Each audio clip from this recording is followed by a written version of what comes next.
Herkese merhabalar. Emine'nin mutfağına hoş geldiniz. Bir İtalyan tatlısı olan tiramisu tatlısını yapacağız. Çok kısa sürede şahane bir pasta oluyor arkadaşlar. Tarife geçmeden önce gelecek olan tariflerimden haberdar olmak için kanalıma abone olabilirsiniz. Tarife geçelim.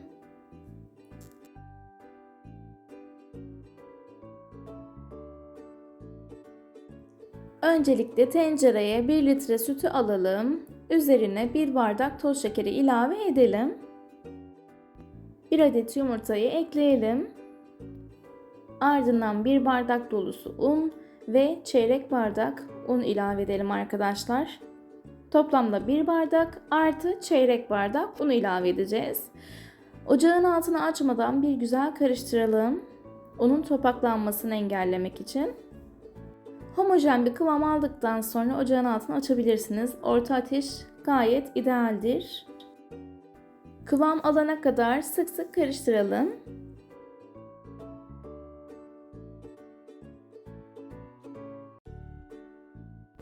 Kremamız güzel bir kıvam aldı. Şimdi altını kısıp bir 5 dakika daha pişireceğim. Kıvamının oturmasını istiyorum arkadaşlar.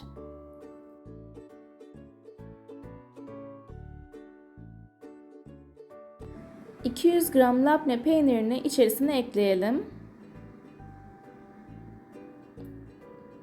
İsterseniz ekledikten sonra ya da eklemeden önce altını kapatabilirsiniz. Ben burada peyniri ekledikten sonra ocağın altını kapatıyorum.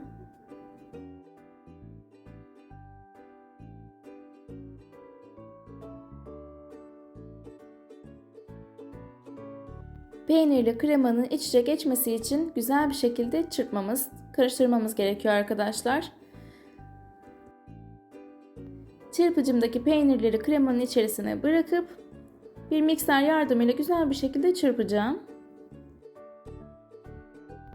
Mikseriniz yoksa aynı bu şekilde bir tel çırpıcıyla da çırpabilirsiniz, karıştırabilirsiniz. Ancak daha pürüzsüz bir kıvam elde etmek isterseniz mikser kullanmanızı öneririm.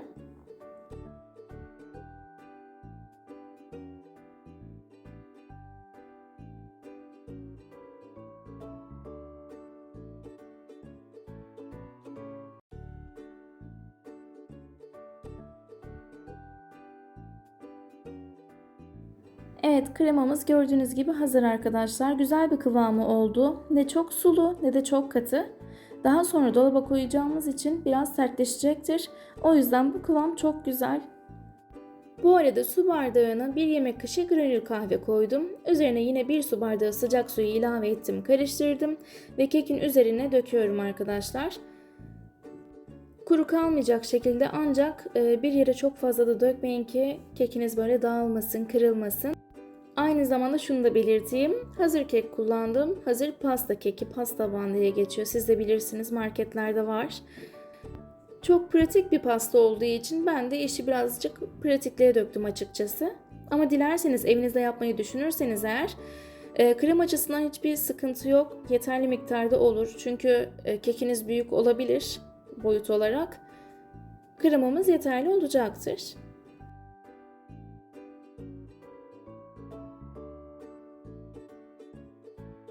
Kremamızı kekin üzerine bol miktarda koyalım arkadaşlar. Kekin üzerinden kayma yaparsa yine toparlamaya çalışalım. Güzel kıvamlı bir krema oldu. Çok akışkan değil. Ancak tabii ki doğal olarak biraz akabilir. Çünkü çok da katı değil şu an, dolaba girmediği için. Olabildiğince hafif böyle soğuyana kadar toparlamaya devam edelim. Gördüğünüz gibi ikinci katı çıkacağım şimdi. Yine aynı şekilde keki ıslatıyorum.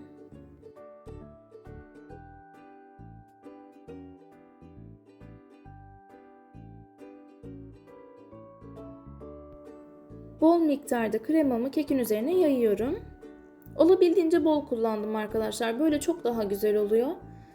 Kremanın lezzeti zaten gerçekten denediğinizde göreceksiniz. Çok lezzetli bir krema. Ki yeterli miktarda elimde de bulunduğu için bol bol kullandım. Mutlaka denemenizi tavsiye ediyorum. Pişman olmayacaksınız. Bu şekilde etrafına da yayıyorum.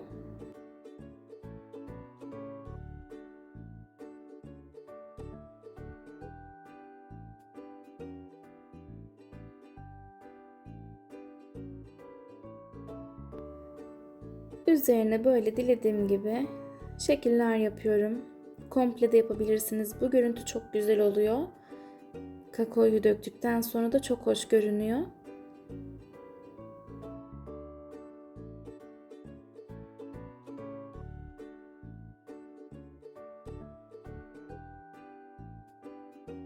Evet, kakaomuzu da döktükten sonra tiramisu pastamız hazır.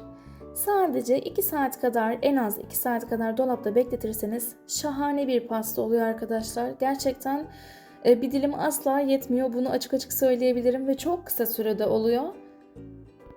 Hemen dilimlemeye ve servise geçiyorum. Bu arada burada bir şey söylemek istiyorum. Bıçağı kesinlikle pastayı keserken kaldırmadan kesmeniz gerekiyor arkadaşlar. Böyle kremanın dışarı çıkmaması için. Aynı zamanda yine gördüğünüz gibi bıçağımı her kesmeden sonra bir peçete yardımıyla siliyorum.